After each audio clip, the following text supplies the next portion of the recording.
जय माता दी। प्रेम से बोलिए संतोषी माता की जय। आज शुक्रवार के दिन आप सुनिए संतोषी माता की व्रत कथा।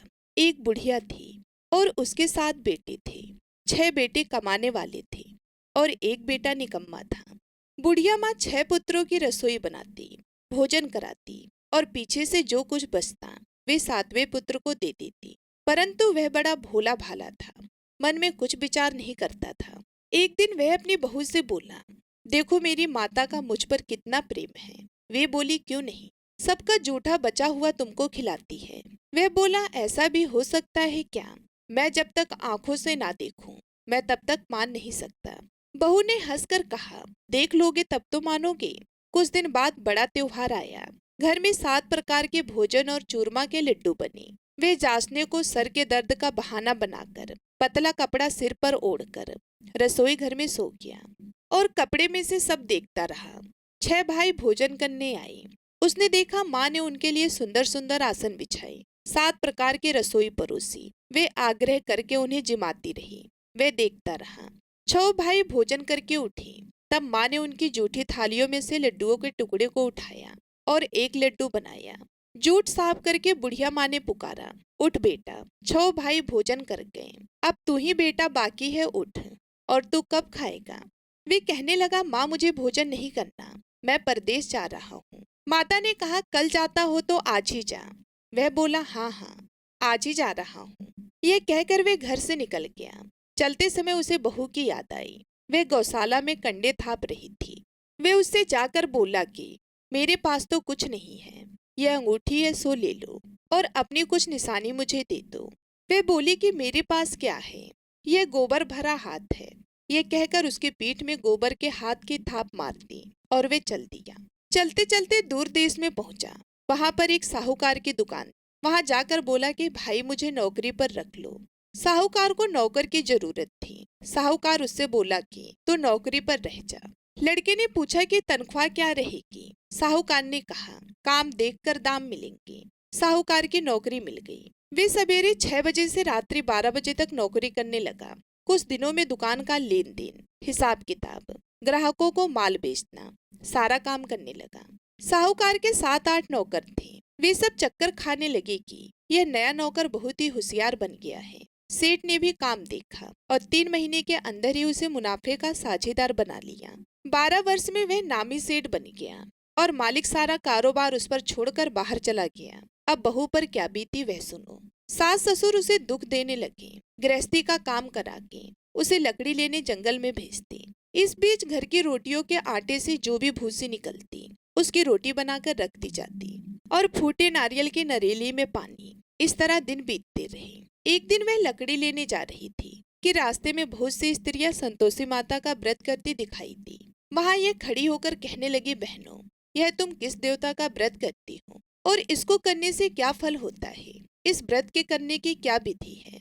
यदि तुम अपने इस व्रत का विधान मुझे समझा कर कहोगी तो मैं तुम्हारा बड़ा एहसान मानूंगी। तब उनमें से एक स्त्री बोली कि सुनो बहन, ये संतोषी माता का व्रत है। इसको करने से निर्धनता दरिद्रता का नाश होता है, लक्ष्मी आती है, मन की चिंताएं दूर होती हैं, घर में सुख होने से मन को प्रसन्नता और शांति मिलती है, निपुतरी को पुत्र मिलता है, प्रीतम बाहर गया हो तो शीघ्र आता है, कुंवारी कन्या को मनपसंद वर मिलता है, राजद्वार में बहुत दिनों से मुकदमा चलता हो तो वह भी खत्म होता है, कलह क्लेश की निवृत्ति हो, सुख शांति हो, घर में धन जमा हो, पैसा जायदाद का लाभ हो और भी मन में जो कुछ कामना हो वह सब इस संतोषी माता की कृपा से पूरी होती है।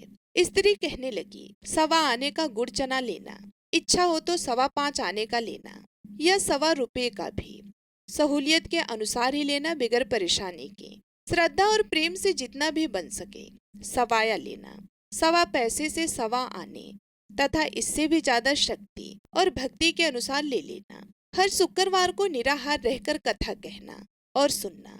इसके बीच कर्म टूटे नहीं। लगातार नियम पालन करते रहना। सुनने वाला कोई ना मिले तो घी का दीपक जलाकर उसके आगे जल के पात्र को रखकर कथा को कहना, परंतु नियम ना टूटे। जब तक कार्य सिद्ध ना हो नियम पालन करना और कार्य सिद्ध हो जाने पर व्रत का उद्यापन करना। 3 मास में माता फल पूरा करती हैं। यदि किसी के खोटे ग्रह हो तो भी माता 1 वर्ष में अवश्य कार्य सिद्ध करती है। कार्य सिद्ध होने पर उद्यापन करना चाहिए, बीच में नहीं करना चाहिए। उद्यापन में 2.5 सेर आटे का खाजा तथा इसी के अनुसार खीर तथा चने का साग बनाना, 8 लड़कियों को भोजन कराना, जहाँ तक मिले देवर जेठ भाई बंधु कुटुंब के लड़के लेना, ना मिले तो रिश्तेदारों और पड़ोसियों के लड़के बुलाना, उन्हें भोजन कराकर यथाशक्ति दक्षिणा देना और माता का नियम पूरा करना। उस दिन घर में कोई खटाई नहीं बनाना। यह सब सुनकर बुढ़िया की बहू वहां से चलती, रास्ते में लकड़ी के बोझ को बेच दिया और उन पैसों से गुड़ चना लेकर माता के व्रत की तैयारी करने लगी। आगे चली और सामने मंदिर है। यह सुनकर माता के मंदिर में जाकर माता के चरणों में लौटने लगी। इसके बाद वे माँ से विनती करने लगी कि हे माँ, मैं निपट मूर्ख हूँ, व्रत के नियम कुछ नहीं जानती हूँ, मैं बहुत दुखी हूँ। हे माता, हे जगत जननी, मेरा दुख दूर करो, मैं आपकी शरण में हूँ। माता को दया आई। एक शुक्रवार बीता की, दूसरे शुक्रवार को ही इसके पति का पत्र आया और तीसरे को उसका भेजा हुआ पैसा भी आ पहुंचा। यह देखकर जेठानियां मुंह सिकोड़ने लगी। इतने दिनों में इतना पैसा आया, इसमें क्या बड़ी बात है। लड़के ताने देने लगे कि काकी के पास अब पत्र आने लगे, रुपए आने लगे, अब तो काकी की खातिर बढ़ जाएगी, अब तो काकी बुलाने से भी नहीं बोलेगी। बेचारी सरलता से यह कहती है कि भैया पत्र आएगा, रुपए आएंगे तो हम सबके लिए अच्छा है। ऐसा कहकर आंखों में आंसू भरकर संतोषी माता के मंदिर में आकर मातेश्वरी के चरण में गिरकर रोने लगी। माँ, मैंने तुमसे पैसा नहीं मांगा, मुझे पैसे से क्या काम है, मुझे तो अपने सुहाग से काम है, मैं तो अपने स्वामी के दर्शन और सेवा मांगती हूँ। तब माता ने प्रसन्न होकर कहा कि जा बेटी, तेरा स्वामी आएगा। ये सुनकर खुशी से वह बावली होकर घर जाकर काम करने लगी। अब संतोषी माता विचार करने लगी कि इस भोली पुत्री से मैंने तो कह दिया कि तेरा पति आएगा, पर आएगा कहाँ से? वह तो इसे स्वप्न में भी याद नहीं करता, इसे याद दिलाने तो मुझे ही जाना पड़ेगा। इस तरह माता उस बुढ़िया के बेटे के पास जाकर स्वप्न में प्रकट होकर कहने लगी, साहूकार के बेटे सोता है या जागता है? वे कहता है, माता सोता भी नहीं, जागता भी नहीं हूँ, बीच में ही हूँ, कहो क्या आज्ञा है। माँ कहने लगी, तेरा घर बार है या नहीं? वह बोला, मेरा सब कुछ है माता, माँ बाप भाई बहन बहू, क्या कमी है? माँ बोली, पुत्र, तेरी घरवाली कष्ट उठा रही है, माँ बाप उसे दुख दे रहे हैं, वह तेरे लिए तरस रही है, तू उसकी सुध ले। वह बोला, हाँ माता, यह तो मुझे मालूम है, पर मैं जाऊं कैसे? परदेश की बात है, लेन देन का कोई हिसाब नहीं, कोई जाने का रास्ता नजर नहीं आता, कैसे चला जाऊं? माँ कहने लगी कि मेरी बात मान, सवेरे नहा धोकर संतोषी माता का नाम लेकर घी का दीपक जलाकर दंडवत कर दुकान पर जा बैठना। देखते देखते तेरा लेन देन चुक जाएगा, जमा माल बिक जाएगा, सांझ होते होते धन का ढेर लग जाएगा। अब तो वे सवेरे बहुत ही जल्दी उठकर मित्र बंधुओं से अपने सपने की बात कहता है। वे सब उसकी बात अनसुनी करके खिल्ली उड़ाने लगे। कहीं सपने भी सच होते हैं? एक बूढ़ा बोला, देख भाई, बात मान, इस तरह साच झूठ कहने के बदले देवता ने जैसा ही कहा है वैसा ही करना, तेरा क्या जाता है? अब बूढ़े की बात मानकर वे नहा धोकर संतोषी माता को दंडवत कर घी का दीपक जलाकर दुकान पर जा बैठता है। थोड़ी देर में वे क्या देखता है कि देने वाले रुपया लाए, लेने वाले हिसाब लाए। कोठे में भरे सामानों के खरीदार नगद में सौदा करने लगे। शाम तक धन का ढेर लग गया। मन में माता का नाम लेकर प्रसन्न होकर घर जाने के वास्ते गहना कपड़ा सामान खरीदने लगा। यहाँ के काम से निपट घर को रवाना हुआ। उधर बहू बेचारी जंगल में लकड़ी लेने जाती है। लौटते वक्त माता जी के मंदिर पर विश्राम करती है।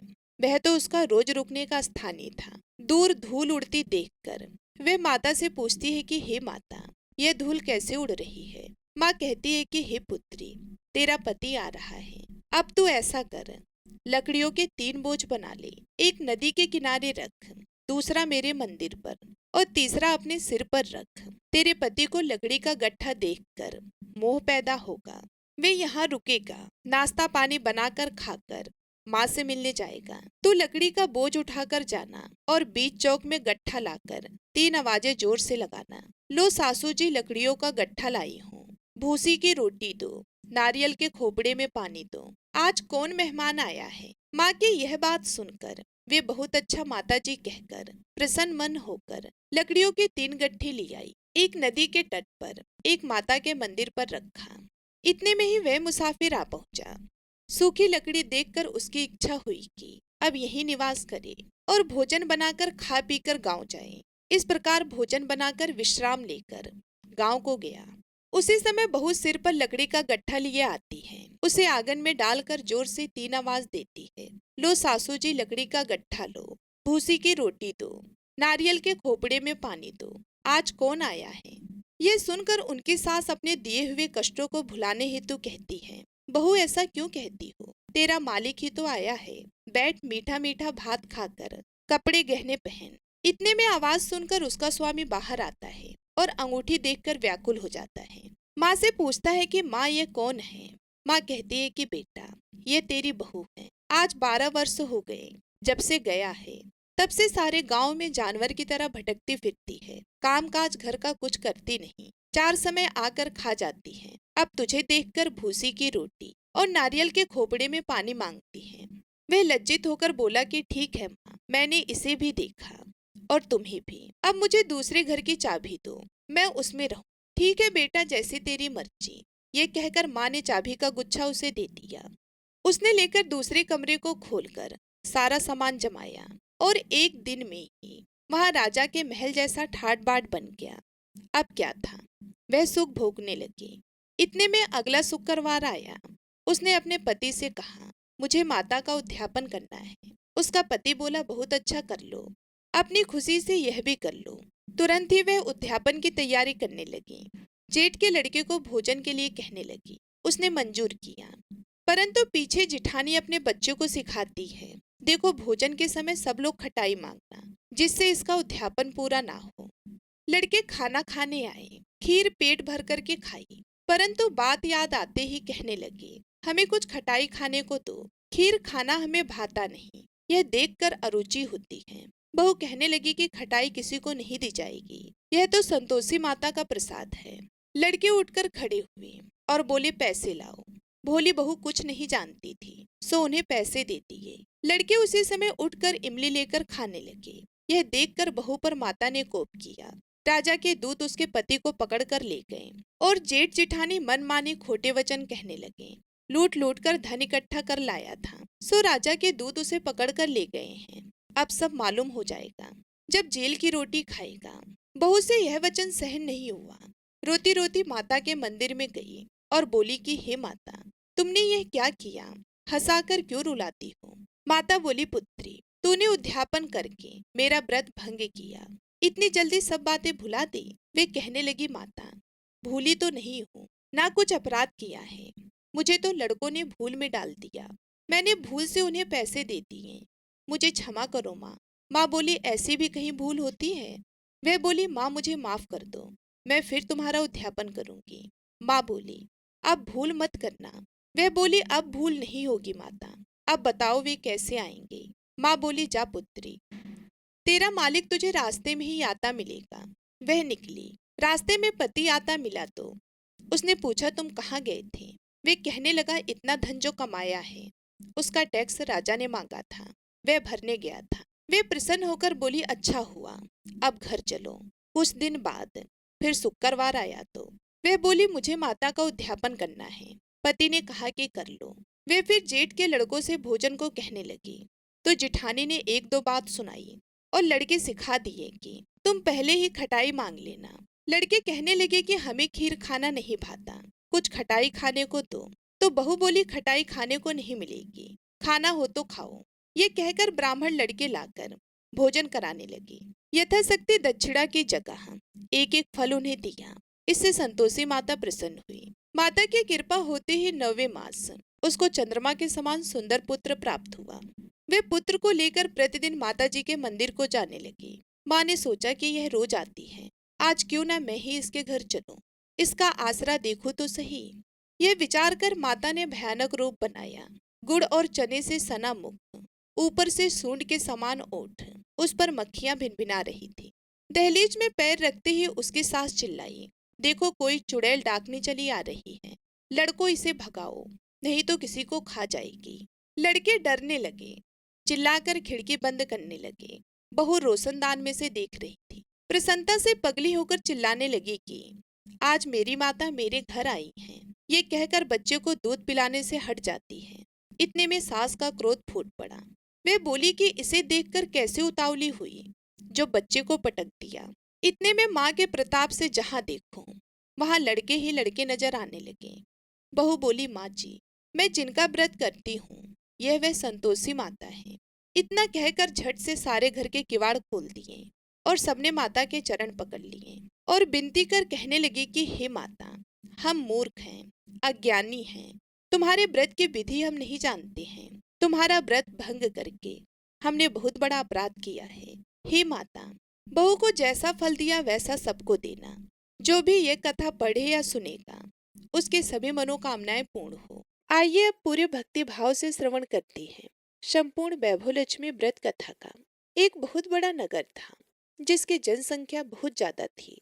दूर दूर से लोग इस नगर में काम धंधे, नौकरी रोजगार की तलाश में यहाँ आते थे और जब रोजगार मिल जाता था तो यहीं पर जम जाते थे, यहीं पर रहने लग जाते थे।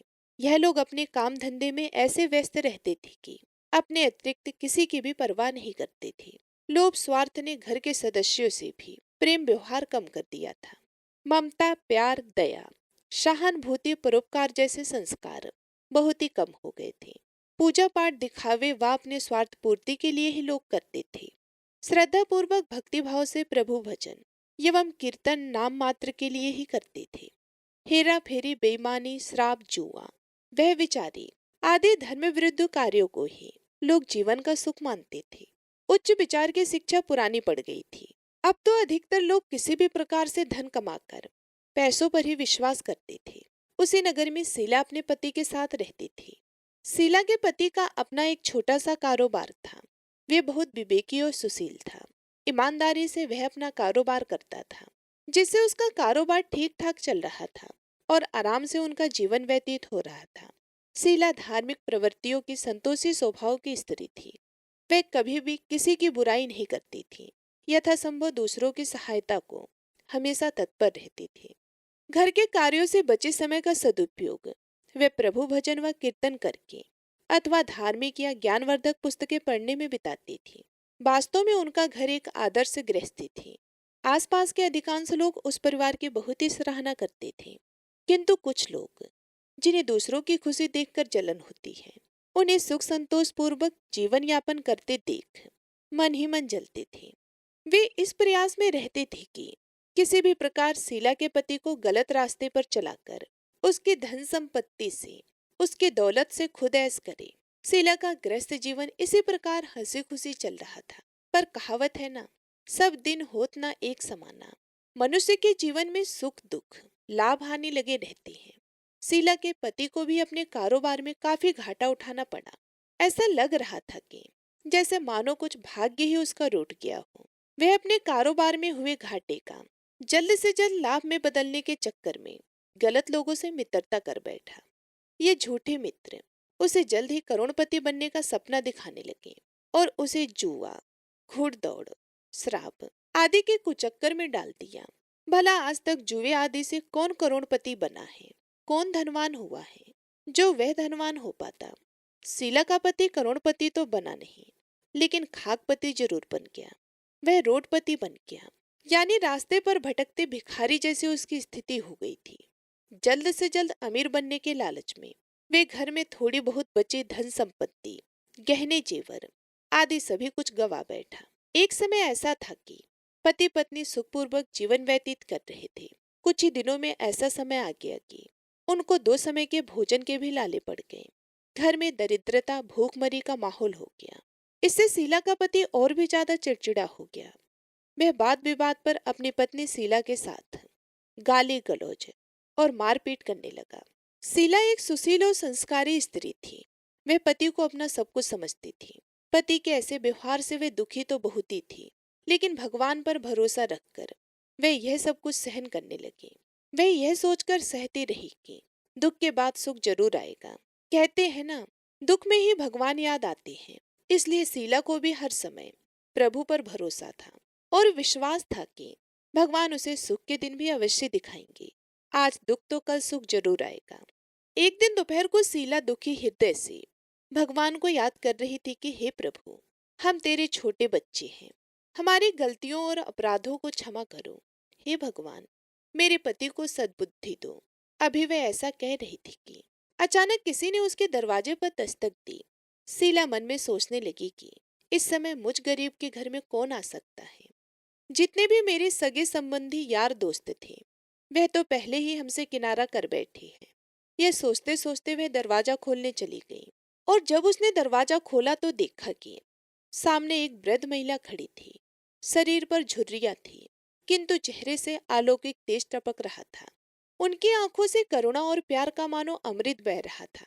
शीला उस वृद्ध महिला को पहचानती तो नहीं थी, फिर भी आदर के साथ उन्हें अपने घर के अंदर ले आई।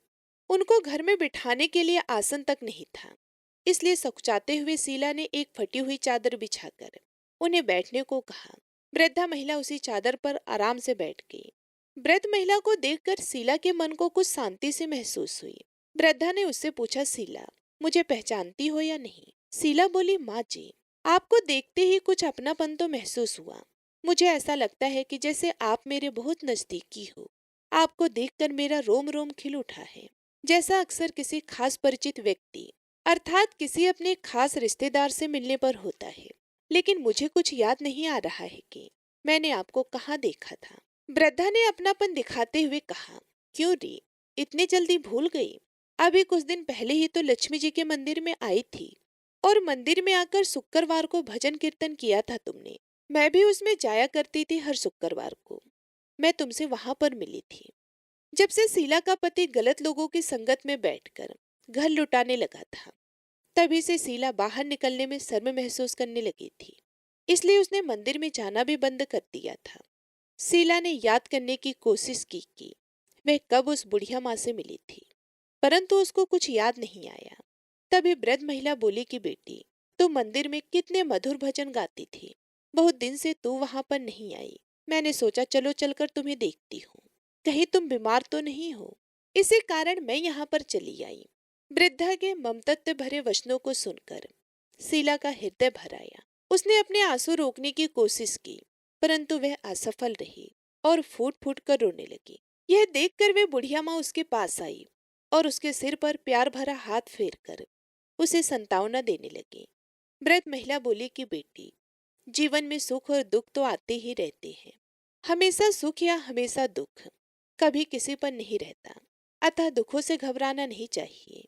शीला बोली, माँ जी, मैं थोड़े दुख में कभी नहीं घबराई, किंतु अब सहा नहीं जाता। ऐसा कहते कहते वे फिर से रोने लगी। वृद्ध महिला फिर से संतावना देती हुई बोली कि धैर्य रखो बेटी, और अपनी व्यथा मुझे बताओ। तुझे क्या दुख खाया जा रहा है? इस प्रकार बताने से तेरा मन भी थोड़ा हल्का हो जाएगा, और मुझसे हो सकेगा तो तेरा दुख दूर करने का उपाय भी तुझे बता दूंगी। वृद्ध महिला की बात सुनकर शीला के मन को बहुत राहत मिली। उसने बुढ़िया माँ को अपनी दुख भरी कथा सुनानी शुरू कर दी। वह बोली, माँ जी, पहले मेरे परिवार में बहुत सुख शांति थी। मेरे पति बहुत ही मेहनती, ईमानदार और सुशील थे। भगवान की कृपा से मेरे घर में खुशियां ही खुशियां थी। किसी भी कार्य में हमें कभी भी धन की कमी महसूस नहीं होती थी। अचानक हमारे भाग्य ने पलटा खाया। मेरे पति को अपने कारोबार में घाटा हुआ। अधिक धन कमाने के चक्कर में वे बुरे लोगों की संगत में आ गए, और वे जुआ, शराब, रेस आदि कुटुंब में फंस गए। इस प्रकार उन्होंने अपना सब कुछ गंवा दिया। आज हम बिल्कुल ही कंगाल हो गए हैं। माँ, अब तक तो जैसे तैसे घर की छोटी मोटी चीजें बेचकर अपना गुजारा कर रहे थे। अब तो घर की सभी वस्तुएं भी समाप्त हो गई हैं।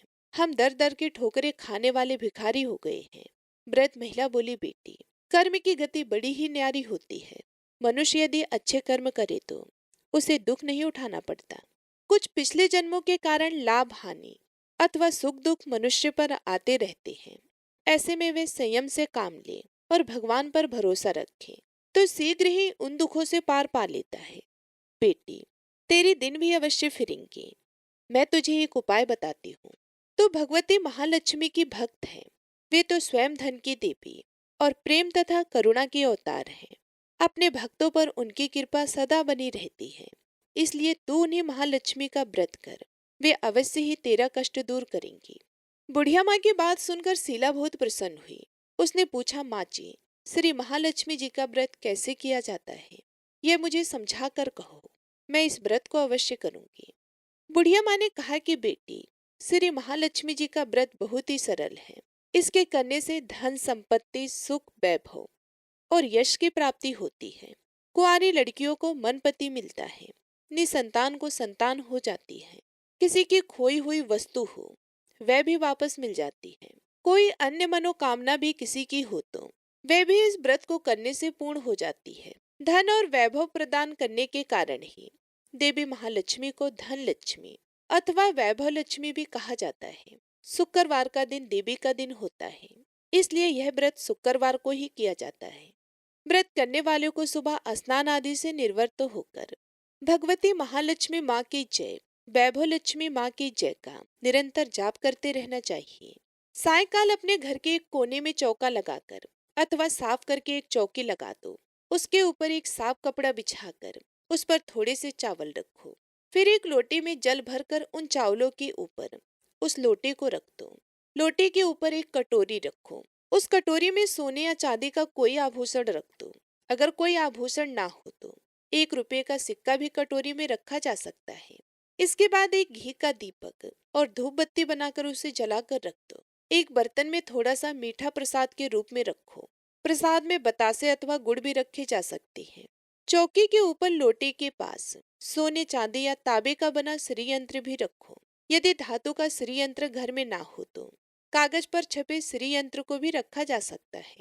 भगवती लक्ष्मी माँ को श्री यंत्र अत्यधिक प्रिय है। पूजा करने और कथा कहने के लिए चौकी के पास पूर्व दिशा की ओर मुंह करके बैठो। सबसे पहले श्री यंत्र को हाथ जोड़कर श्रद्धा पूर्वक नमस्कार करो। फिर वैभव लक्ष्मी के ध्यान मंत्र को पढ़कर भगवती महालक्ष्मी जी की स्तुति करो। जिन्हें संस्कृत में भी ध्यान व मंत्र कहने में कठिनाई हो, वे सरल भाषा में भी ध्यान व स्तुति कर सकते हैं। जैसा कि हमने ऊपर आपको कथा शुरू करने से पहले स्तुति सुनाई है, आप वैसे भी हिंदी में स्तुति कर सकते हैं। भगवती महालक्ष्मी दिखावे की नहीं बल्कि भाव की भूखी है। इसके बाद कटोरी में रखे आभूषण या रुपये पर हल्दी, कुमकुम और चावल चढ़ा दो। फिर दोनों हाथों से लाल रंग के पुष्प अर्पित कर प्रसाद का भोग लगाएं और धूप व दीप दिखाओ। पुनः लक्ष्मी जी की स्तुति करके लक्ष्मी महिमा गाओ और आरती उतारो। फिर मन ही मन सच्चे हृदय से जय महालक्ष्मी माँ का 11 बार उच्चारण करो। इसके बाद 11 या 21 शुक्रवार को व्रत करने का संकल्प लेकर अपनी मनोकामना पूरी करने के लिए माँ से हाथ जोड़कर विनती करो। अंत में माँ का प्रसाद बांट दो और थोड़ा सा प्रसाद अपने लिए रखो। बाद में कटोरी में रखा हुआ आभूषण, रुपया और श्री यंत्र उठाकर रख दो। लोटे का पानी तुलसी के पौधे पर चढ़ा दो। इस दिन पूरे दिन उपवास रखकर सायकाल प्रसाद खाना चाहिए। यदि इतनी शक्ति ना हो तो एक बार शाम को प्रसाद खाकर सादा वैष्णव भोजन कर सकते हैं। इस प्रकार इस व्रत को शास्त्रीय विधि के अनुसार करने से उसका फल अवश्य ही प्राप्त होता है। इस व्रत के प्रभाव से मनुष्य की सब विपत्तियां दूर होकर धन, वैभव, लक्ष्मी की प्राप्ति होती है। कुंवारी कन्याओं को मन भावन पति मिलता है। सौभाग्यवती स्त्रियों का सौभाग्य अखंड रहता है। निसंतान दंपत्ति को संतान की प्राप्ति होती है और कोई भी किसी की कुछ भी मनोकामना हो तो वह भी अवश्य पूरी होती है। शीला यह सब सुनकर बहुत ही खुश हुई, बहुत ही प्रसन्न हुई। उसने कहा कि माँ जी, आपने यह जो श्री वैभव लक्ष्मी के व्रत की विधि मुझे बताई है, उसे मैं अवश्य ही करूंगी। अब आप कृपया करके मुझे इसकी उद्यापन विधि भी समझा कर बताइए। व्रत महिला ने कहा कि बेटी, इस व्रत के उद्यापन करने की विधि भी बहुत ही आसान है, बहुत ही सरल है। ध्यान से सुनो। 11 या 21 जितने शुक्रवार व्रत करने का आपने संकल्प किया हो, उतने व्रत पूर्ण श्रद्धा और भावना पूर्वक पूरे होने पर अंतिम शुक्रवार को उद्यापन किया जाता है। इस दिन पूजा विधि हर शुक्रवार को की गई पूजा विधि की तरह ही की जाती है। इस दिन प्रसाद के लिए नारियल गिरी और खीर का प्रसाद वितरित किया जाता है। प्रसाद के साथ कम से कम 7 कुंवारी या सौभाग्यवती स्त्रियों को कुमकुम का तिलक लगाकर श्री वैभव लक्ष्मी व्रत कथा की एक एक पुस्तकें भेंट में दी जाती है। अंत में फिर भगवती श्री महालक्ष्मी के विभिन्न स्वरूपों को श्रद्धा पूर्वक हाथ जोड़कर नमस्कार करो और मन ही मन माँ से प्रार्थना करो कि हे महालक्ष्मी माँ, हे धन लक्ष्मी माँ, हे वैभव लक्ष्मी माँ, मैंने सच्चे मन से आपका व्रत पूर्ण किया है। फिर भी मुझसे कोई गलती या अपराध हुआ हो तो उसे क्षमा करना, और हमारी अर्थात जो भी आपकी मनोकामना हो उसे कहे कि हे माँ, हमारी मनोकामना को पूर्ण करना, हमारा सबका कल्याण करना, हमारी विपत्तियों को दूर करके हमें धन वैभव प्रदान करना। हे देवी माँ, आपकी महिमा अपरंपार है। बुढ़िया माँ से श्री वैभव लक्ष्मी के व्रत की शास्त्रीय विधि सुनकर शीला का मन मयूर जैसे नाच उठा। उसे लगा मानो उसे मन मांगी मुराद मिल गई हो। उसने तत्काल ही अपनी आंखें बंद करके मन ही मन संकल्प लिया कि हे वैभव लक्ष्मी माँ, मैं आपका 21 शुक्रवार तक बुढ़िया माँ द्वारा बताई गई शास्त्रीय विधि के अनुसार व्रत और उद्यापन करूंगी। इस प्रकार संकल्प करके जैसे ही शीला ने आंखें खोली तो वृद्धा माँ को कमरे में नहीं पाया। उसने घर के बाहर आकर देखा, किंतु वहां भी उसे कहीं माँ जी दिखाई नहीं दी। उसे बहुत आश्चर्य हुआ कि थोड़ी ही देर में माँ जी कहाँ गायब हो गई। वास्तव में वे साक्षात भगवती महालक्ष्मी थी, जो अपने भक्त शीला को वृद्धा का वेश रखकर रास्ता दिखाने आई थी। अगले ही दिन शुक्रवार था। शीला सुबह नहा धोकर मन ही मन जय महालक्ष्मी माँ, जय वैभव लक्ष्मी माँ का जाप करने लगी। सायकाल वे वैभव लक्ष्मी माँ की पूजा करने बैठी। घर में कोई आभूषण तो था नहीं। आभूषण के नाम पर उसके नाक की एकमात्र लौंग बाकी बची थी। उसने वही निकालकर धोकर कटोरी में रखी। घर में थोड़ी शक्कर रखी थी, उसका प्रसाद बनाया और फिर बुढ़िया माँ के द्वारा बताई गई विधि के द्वारा वैभव लक्ष्मी माता का पूजन किया। पूजन के पश्चात उसने प्रसाद अपने पति तथा अन्य लोगों को वितरित किया। अंत में स्वयं ग्रहण किया। श्री वैभव लक्ष्मी माँ का प्रसाद खाते ही शीला के पति के स्वभाव में परिवर्तन आने लगा। उसके पति का चिड़चिड़ापन भी कम होने लगा और उसका मन शांत रहने लगा। बुढ़िया माँ द्वारा बताई गई शास्त्रीय विधि के अनुसार उद्यापन किया और 11 स्त्रियों को श्री वैभव लक्ष्मी व्रत की पुस्तकें भेंट में दी। फिर भगवती महालक्ष्मी के वैभव लक्ष्मी स्वरूप को मन ही मन प्रणाम करके प्रार्थना की कि हे वैभव लक्ष्मी माँ, मैंने आपके व्रत की जो मनौती मानी थी वह आज पूर्ण हुई है। हे माँ, हमारे संकटों को दूर कर हमारा कल्याण करो। जाने अनजाने में यदि कोई हमसे अपराध हुआ हो उसे क्षमा करना माँ। हमें धन संपत्ति और वैभव प्रदान करना, हमें सद्बुद्धि देना। हे माँ, आपकी महिमा अपरंपार है, आपकी सदा जय हो। इस प्रकार व्रत संपूर्ण होने के बाद कुछ ही दिनों में शीला के पति के कारोबार में अच्छा लाभ होने लगा। उसने शीला को उसके जेवर वापस दिला दिए और घर में पहले जैसी सुख शांति आ गई। श्री वैभव लक्ष्मी माँ के प्रताप को देखकर अन्य बहुत सी औरतों ने भी उनका विधि पूर्वक व्रत किया और मन भावन फल प्राप्त किया। हे महालक्ष्मी माँ, हे वैभव लक्ष्मी माँ, जैसे आपने शीला पर कृपा की ऐसे ही अपने अन्य भक्तों पर भी कृपा करना। हे माँ, कथा सुनने वाले, सुनाने वाले और हुकार भरने वाले सभी पर अपनी कृपा बनाए रखना। बोलो श्री वैभव लक्ष्मी माता की जय।